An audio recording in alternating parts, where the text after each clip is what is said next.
Oh boy, time now for another episode of Mr. Nailsin Sunday Comics. And of course, guess what? Yes, another issue of the Eternals, When Gods Walk the Earth. So here we are with issue 7. Oh gee, I wonder who this guy is. Can he see through that? Anyway, come back. You can't escape the Space God. We thought he was only a legend. But that thing is alive. It's alive. Yep. And despite its helmet, apparently it can see you. So obviously another celestial. So the fourth host. Oh boy, man, look at the braces on this guy. Geez, that looks painful. And I had braces as a kid. So, oh boy, yeah, they are painful. So here we go. Jack Kirby, the Eternals. What would happen if they came back? The ancient carvings of the Incas not only left a record of the space gods, but also predicted their return to Earth. In this magazine, the prediction comes true! A massive space vehicle has established a base on a broad plain in the Andes Mountains. And now, amid the Inca ruins, giants walk. Awesome beings with a purpose that could decide the fate of all humanity. The fourth host. So, we're back with the old dude we met in the first issue. Living here among these cosmic beings is the opportunity of a lifetime, eh, Jack? My learned colleagues would give anything to be in my place.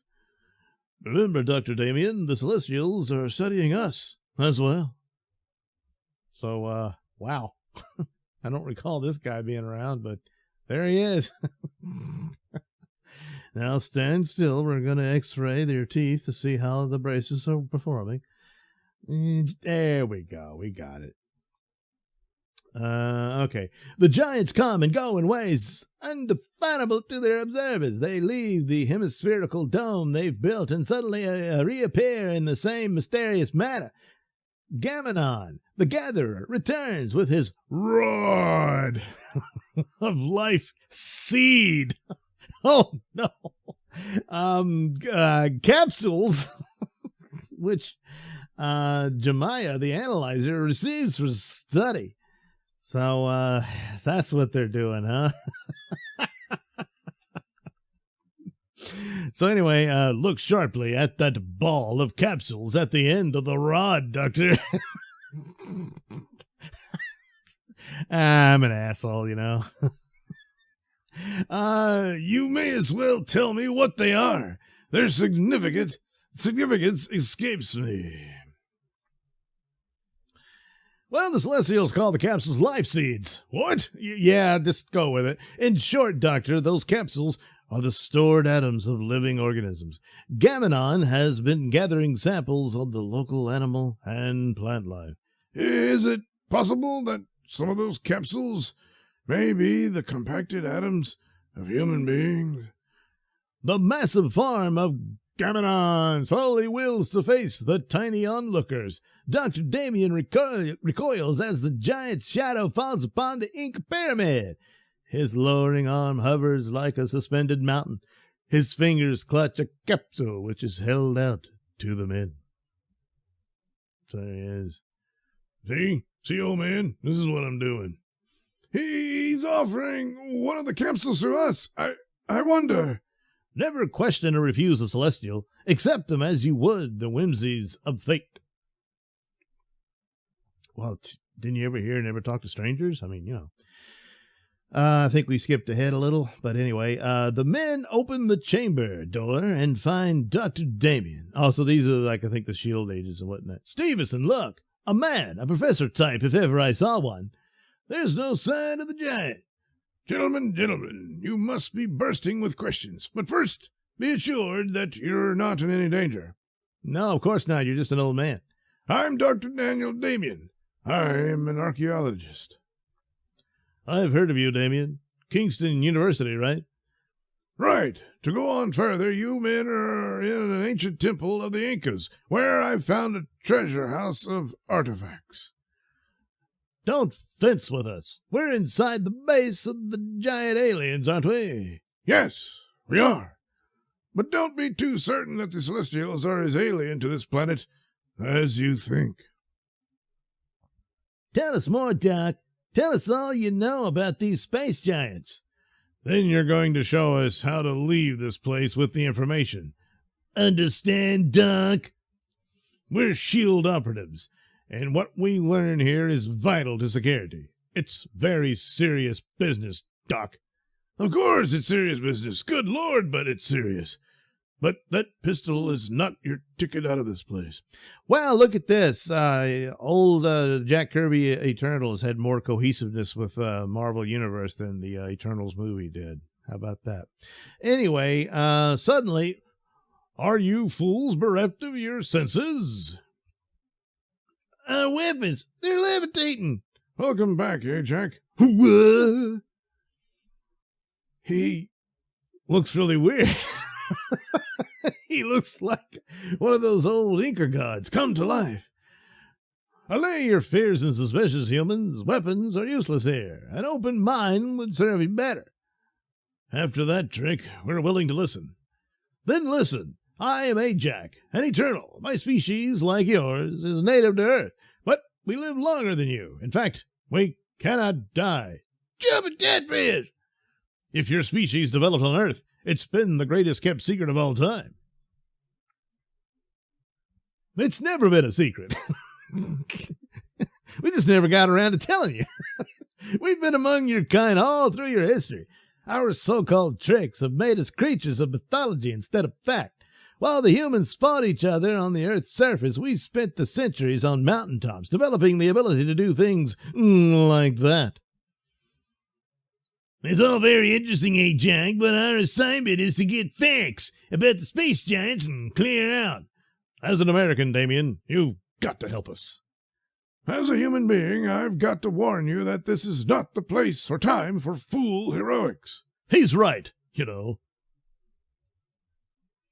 Well, they go into foolish heroics.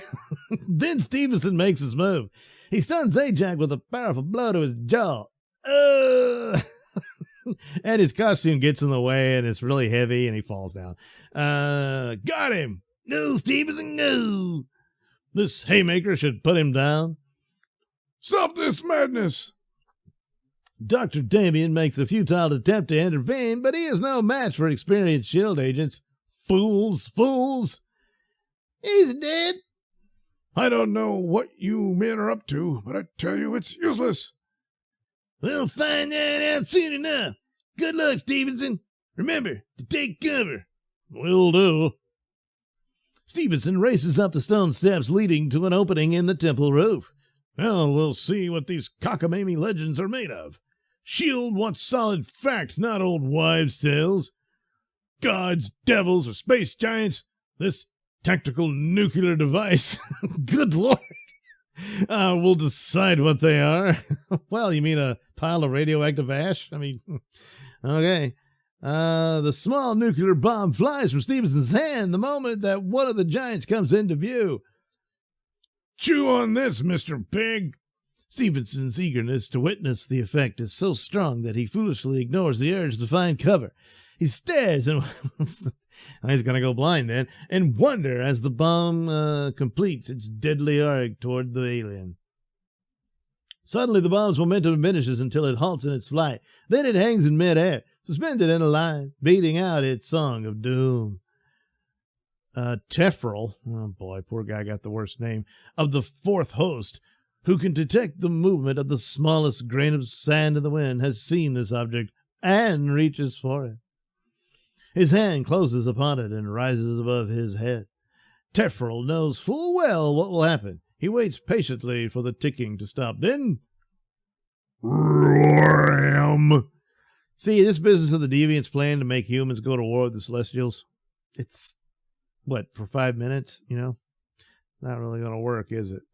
Well, that kind of hurt. When the blinding flash and the roaring echoes have subsided, Tefril feels the essence of the boiling vapors, the vapors, rising from his mammoth paw. The thought of those who would detonate plutonium with such rash abandon is a saddening one indeed. Thus it begins. Wherever the fourth host must do its task, the survival creatures, having reached their technical maturity, react with a fear beyond their past behavior. Isn't it strange how they seem to sense that this is the time? Jemiah approaches. He is gathering all to receive the word. Is that you, Jemiah? I can't see you. Huh? Okay. The host assembles and stands obediently. Their brothers are many, and stand thus on 1,000 worlds, where the same task must be done. The seeds of awareness are sown in the galactic firmament. They grow with great clamor. They reach for the stars, but they are forever cut down by the fourth host. This has proceeded since before Genesis was written, and will continue until the day of Alpha. So the band's getting together there, see? Well, that didn't work out. After what we've seen here, my men and I must go get back to Shield, starting now. Impossible, Stevenson. Nothing's going to stop us. Nothing! He will. It seems you overlooked his presence during these proceedings. Oh, oh yeah. Those are some big boots to fill. Stevenson's eyes sweep across the ancient plain until they fix upon the pylons and the giant who straddles them. Good Lord, he's the largest of them all. How could I have missed spotting him? I don't know. He's aware of you, Stevenson. Anything that moves on this planet is subjected to his scrutiny. And I tell you, Mr. Shield Agent, that neither you nor I will leave this place for the next 50 years. What? Is this some kind of a joke? Like the mountains, visible beyond the transparent walls, the mammoth figure towers with an ageless serenity. Inside the impregnable armor is a man incomprehensible to man. It broods in a manner which encompasses space and time and the invisible trails that cross in dimensions not of this universe. You may die laughing. If you attempt to leave, I advise you not to do so. Besides, there's plenty of coffee coming. But you're going to try anyhow, aren't you? Got to, Ajax. Risk is a part of the job. I'm sorry I belted you. You're okay. So long, Doc. Good luck, Stevenson. Weary of the immobile giant, the shield agents race down the pyramid steps in a bid for freedom. This is it, fellas. Keep going. Don't stop until we're in the clear. I'm hip. Are you sure? Dr. Damien and Ajax watch with silent admiration and leaden hearts at man's continual willingness to gamble against mountainous odds. It's written in mythology that the gods are unpredictable. Do you think those courageous fools might possibly make it? I am an eternal, not a celestial. It is not my will they defy. I know, but did you think they could make it? Huh?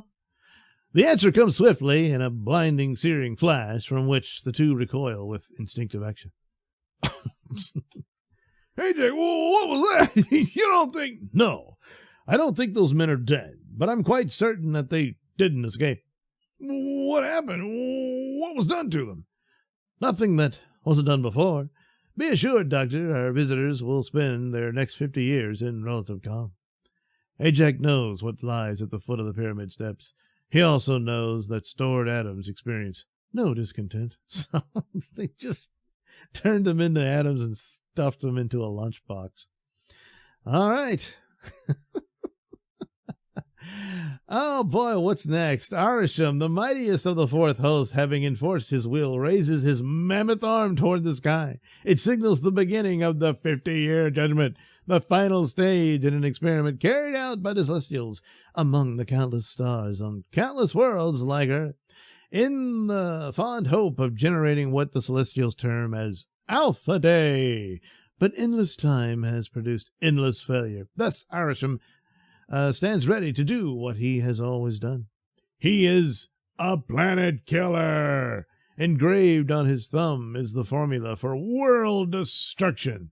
If Earth fails, Earth dies. In a pot of coffee. Next, don't miss it. Mysteries and monsters in the city of the Toads. Okay, well, all right. be here next week. Unless Christmas stuff gets in the way. I may have to, maybe be skipping the Nailsin Comics come next Sunday. But we will get to issue 8 of the Eternals in the next episode of Mr. Nailsin Sunday Comics. Thanks for watching and listening. Say, while you're still here, why not like and subscribe and share with your many friends? Yes. Also, check out my mini stores in the link description below. Yes, where you can get t-shirts, hats, mugs, all those goodies with my artwork on them. Oh, yeah. And head over to indieplanet.com and pick up a copy of my comic book, Night Night. Oh, yeah. You can also catch me at my podcast, Mr. Nailsin Show, on RadioMisfits.com. And you can also watch my videos on BitChute.com and now on Rumble.com. Oh, my goodness. So many places to watch me and my stuff. Oh, yeah. And if that's not enough for you, well, you can follow me on many social media platforms and say hi to your old pal, Mr. Nailsin.